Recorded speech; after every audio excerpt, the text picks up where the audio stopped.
నమస్తే ఓటెన్ టీవీకి స్వాగతం. ఆల్ ఇండియా స్టూడెంట్స్ ఫెడరేషన్ రాష్ట్ర సమితి ఆధ్వర్యంలో ఈ నెల 16-17 తేదీల్లో విశాఖపట్నంలో జరగనున్న రాష్ట్ర స్థాయి యూనివర్సిటీల కన్వెన్షన్లు విజయవంతం చేయాలని ఏఎస్ఎఫ్ నేతలు పిలుపునిచ్చారు. ఈ నేపథ్యంలో స్థానిక దాసరి భవన్లో కన్వెన్షన్ కు సంబంధించిన గోడ పత్రికలను ఆవిష్కరించారు. ఈ కార్యక్రమంలో ఏఎస్ఎఫ్ రాష్ట్ర ప్రధాన కార్యదర్శి బాందెల నాసర్ మాట్లాడుతూ కేంద్రంలో మోదీ నేతృత్వంలోని ప్రభుత్వం దేశవ్యాప్తంగా విద్యా వ్యవస్థను కాషాయీకరణ వైపు నడిపిస్తోందని విమర్శించారు. నూతన విద్యా విధానం పేరుతో విద్యను ప్రభుత్వ రంగం నుంచి దూరం చేసి ప్రైవేట్ రంగం చేతుల్లోకి మార్చుతున్నారని ఆరోపించారు. దేశంలోని ప్రఖ్యాత యూనివర్సిటీల్లోనే భూత వైద్యం, జ్యోతిష్యం, వాస్తు వంటి అంశాలను ప్రైవేట్ రంగం చేతుల్లోకి మార్చుతున్నారని ఆరోపించారు. దేశంలోని ప్రఖ్యాత యూనివర్సిటీల్లోనే భూత వైద్యం, జ్యోతిష్యం, వాస్తు వంటి అంశాలను దిగజారిన స్థితిని సూచిస్తోందారు. రాష్ట్రంలో యూనివర్సిటీల్లో సుమారు 85% ఆచార్యుల పోస్టులు ఖాళీగా ఉన్నాయని, దీంతో అనేక విభాగాలు మూతపడుతున్నాయని చెప్పారు. దున్నపోతపైన వర్షం కూర్చున్నట్టుగానే ఆ లోకేష్ గారికి కనిపిస్తుంది, వినిపిస్తుంది కానీ ఏ మాత్రం విద్యార్థుల సమస్యలు పరిష్కరించే విధంగా ఆయన అడుగులు వేసే పరిస్థితుల్లో కనిపించట్లేదు. ఎందుకంటే మేము అనేక మార్లు చెప్పినా ఆయన స్పందించట్లేదు. అదేవిధంగా మేము చెప్పినటువంటివే కాదు, మీరు ఇచ్చినటువంటి హామీలను, మీరు చెప్పిన మాటలు అమలుపరచమని చెప్పి లోకేష్ గారు అని చెప్పి అనేక మార్లు మేము కలిసి చెప్తున్నాం. కానీ విద్యార్థులు కూడా ఎదుర్కొన్న సమస్యలు పరిష్కరించమని మేము చెప్తున్నాం. ఆనాడు అధికారంలో రాకముందుగా ఎలక్షన్ మేనిఫెస్టోలో ముందుగా మీరు ఎలక్షన్ క్యాంపెయిన్ చేసే సందర్భంలో యుగలం పాదయాత్రలో మా ప్రభుత్వం, మన ప్రభుత్వం అధికారంలోకి వచ్చిన తర్వాత వెంటనే 26 జిల్లాలకి 26 విశ్వవిద్యాలయాలు ఏర్పాటు చేస్తా అన్నాం. కానీ ఇక్కడ జిల్లాల యొక్క సంఖ్య పెరుగుతుందే కానీ ఎక్కడ కూడా ప్రతి జిల్లాకు ఒక విశ్వవిద్యాలయం ఏర్పాటు చేసేవా నారా లోకేష్ అని చెప్పి సందర్భంగా ఏఐసీఎఫ్గా మేము అడుగుతున్నాం. మీకు ప్రతి జిల్లాకు ఒక విశ్వవిద్యాలయం ఏర్పాటు చేయడానికి చేత కాదు, కానీ అది మాకు తెలుసు, రాష్ట్రంలో ఉన్నటువంటి విద్యార్థులకు అందరూ కూడా తెలుసు అని చెప్పి సందర్భంగా మీకు తెలియజేస్తున్నాం. కనీసం మీకు జిల్లాకు ఒక విశ్వవిద్యాలయం ఏర్పాటు చేయడం చేత కాదు కనుక ఉన్నటువంటి విశ్వవిద్యాలయంలో ఖాళీగా ప్రొఫెసర్ పోస్టులు భర్తీ చేయండి. అదేవిధంగా నిధులు కేటాయించి, ప్రత్యేకంగా ఈ బడ్జెట్లో నిధులు విద్యారంగానికి కేటాయించి మీకు ప్రభుత్వ విశ్వవిద్యాలయాన్ని అభివృద్ధి చేసే విధంగా ఆలోచన చేయాలని చెప్పి ఈ సందర్భంగా మేము తెలియజేస్తున్నాం. కానీ అలాంటివి ఏవి చేయవు. మన ప్రభుత్వం అధికారంలోకి వచ్చింది, మంచి ప్రభుత్వం, అన్ని విధాలుగా సహకారాలు అందిస్తుంది, విద్యారంగానికి పెద్దపీఠం వేసిందన్నాం. ఏం వేసామని చెప్పి ఈ సందర్భంగా అడుగుతున్నాం. ఒక పక్కన పాఠశాల విద్యను మొత్తం కూడా నిర్వీర్యం చేస్తున్నాం, ప్రైవేటీకరణ చేసుకుంటూ ఈరోజు మంత్రివర్గంలో ఉన్నటువంటి ప్రతి ఒక్క మంత్రులు కూడా మీ వాళ్ళు అవుతున్నారు. ఆ విధంగా ఈరోజు నారాయణ చైతన్య ఆ కళాశాలలకు, పాఠశాలలకు అడుగులు వేసిన వాళ్ళకి పర్మిషన్లు ఇస్తున్నావు, కానీ ఏ మాత్రం మూతపడ్డ 4,000 పాఠశాలను ఏమైనా తెరిపించావా? అదేవిధంగా జిల్లాకు ఒక విశ్వవిద్యాలయం ఏర్పాటు చేసావా?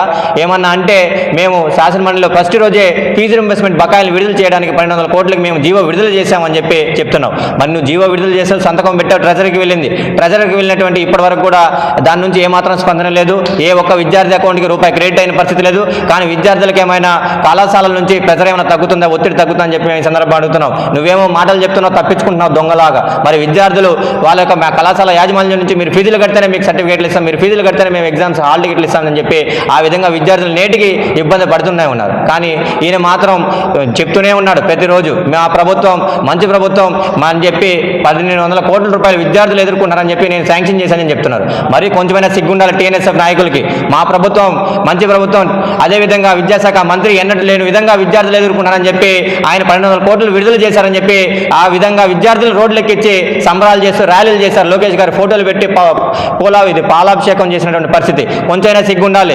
ఎక్కడైనా ఒక్క రూపాయి విద్యార్థి అకౌంట్కి జమ అయింటే అప్పుడు మీరు చేయండి. ఏ మాత్రం విద్యార్థులను దారి తప్పించడానికి, వాళ్ళ తల్లిదండ్రులు దారి తప్పించడానికి ఈ విధంగా ర్యాలీలు చేస్తూ విద్యార్థులు మోసపూరిత ప్రకటనలు చేస్తూ ఈ విధంగా చేయడం సరైన కాదని చెప్పి మీరు నిజంగానే ఆ విధంగా లోకేష్ గారి దగ్గర నుంచి స్పందించి విద్యార్థుల అకౌంట్లు జమ చేస్తే మీరే కాదు మేము కూడా విద్యాశాఖ మంత్రి గారికి కృతజ్ఞతలు చెప్తాం, అదేవిధంగా అభినందనలు తెలియజేస్తాం. ఆ విధంగా ఏమీ చేయకుండానే మీరు ఆ విధంగా చేయడం సరైన కాదు. విద్యార్థుల యొక్క ఆలోచనలు దౌమలించడం సరైన పద్ధతి కాదు. కావున మీరు కూడా ఆ విధంగా విద్యాశాఖ మంత్రి గారిని ప్రశ్నించి విద్యార్థులకు కావాల్సిన హక్కులను కల్పించాల్సినటువంటి బాధ్యత మీ పైన కూడా ఉంది. కాబట్టి ఆ విధంగా ప్రయత్నం చేయాలని చెప్పి కూడా ఈ సందర్భంగా తెలియజేస్తూ విశ్వవిద్యాలయాల్లో ఈరోజు కాషాయీకరణ, కార్పొరేటీకరణ తీసుకునే విధంగా ఈ ప్రభుత్వం, ఎన్డీఏ కూటమి ప్రభుత్వం బీజేపీకి, ఆర్ఎస్ఎస్కి ఒత్తాసు పలుకుతుంది. ఈరోజు ఏ విధంగా ప్రధానంగా ఏ జెండా మోస్తుందంటే, ఏ అజెండా మోస్తుందంటే ఈ యొక్క టీడీపీ గవర్నమెంట్ ఈరోజు ఆర్ఎస్ఎస్ ఒక సంఘ పరివార శక్తుల యొక్క ఆలోచన విధానాలని పాఠ్య పుస్తకాల్లో ముద్రించడానికే కాదు, ఆర్ఎస్ఎస్ జెండానే స్వయంగా ఈరోజు చంద్రబాబు నాయుడు గారు, నారా లోకేష్ గారు కూడా మోస్తారని చెప్పి సందర్భంగా మీకు తెలియజేస్తున్నాను. ఎందుకంటే మొన్న ఉన్నటువంటి ఆంధ్ర యూనివర్సిటీలో అక్కడ వామపక్ష విద్యార్థి సంఘాలు వాళ్ళు వెళ్ళి వీసీ గారికి తెలియపరుస్తుంటే ఆర్ఎస్ఎస్ గూండాలు ఈరోజు విద్యార్థులపైన దాడి చేస్తున్నప్పటికీ కూడా అక్కడ వెళ్ళి స్పందించాడు, ఆ విధంగా ప్రశ్నించాడు. ఏం జరిగింది, ఎందుకు జరిగిందని చెప్పి కూడా నారా లోకేష్ గారు కూడా దానిపైన ఏమని కూడా మాట్లాడే పరిస్థితి కనిపించట్లేదు. కానీ వామపక్ష విద్యార్థి యువజన సంఘాల ఆధ్వర్యంలో ఈరోజు విద్యార్థులు కల్పించిన హక్కులు కల్పించాలని చెప్పి ఎవరైనా ప్రశ్నిస్తే వాళ్ళపైన కేసులు పెట్టడం, వాళ్ళు అరెస్ట్ చేయడం, ఆ విధంగా ప్రయత్నం చేస్తున్నారు. కానీ రాష్ట్రంలో ఏం జరుగుతుంది, విద్యార్థులకు ఏం కల్పించాలి, ఏ విధంగా వాళ్ళకి అవకాశాలు కల్పించాలని చెప్పి కూడా ఆలోచన చేసే పరిస్థితి లేదు. కాబట్టి ఈ 16, 17 తారీఖులో ఏఐఎస్ఎఫ్ ఆధ్వర్యంలో జరగబోయేటువంటి విశ్వవిద్యాలయాల విద్యకు పరీక్షణకై జరగబోయేటువంటి యూనివర్సిటీస్ కన్వెన్షన్లో పెద్ద ఎత్తున విద్యార్థులు పాల్గొంటున్న దాంట్లో సుదీర్ఘంగా చర్చించి విద్యారంగ సమస్యలను ఈ యూనివర్సిటీలో విశ్వవిద్యాలయాలు ఎక్కడెక్కడ ఏం జరుగుతున్నాయి, ఖాళీగా ఉన్న ప్రొఫెసర్ పోస్టులు ఏ యూనివర్సిటీలు ఎన్ని ఖాళీగా ఉన్నాయి, ఏ విధంగా ఉందని చెప్పి అవన్నీ కూడా చర్చించి రాష్ట్రంలోనే ఎక్కడ కూడా లేనటువంటి పరిస్థితిలో కృష్ణా యూనివర్సిటీ ఉంది. ఏ యూనివర్సిటీ కన్నా హాస్టల్ ఉంటుంది, కానీ ఆ యూనివర్సిటీకి హాస్టల్ ఫెసిలిటీ కూడా లేనటువంటి పరిస్థితి.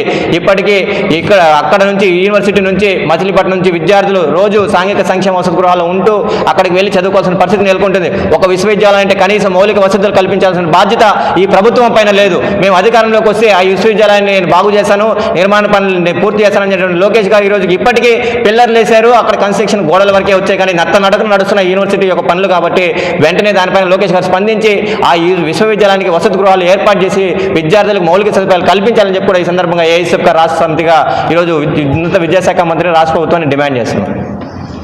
ఓకే.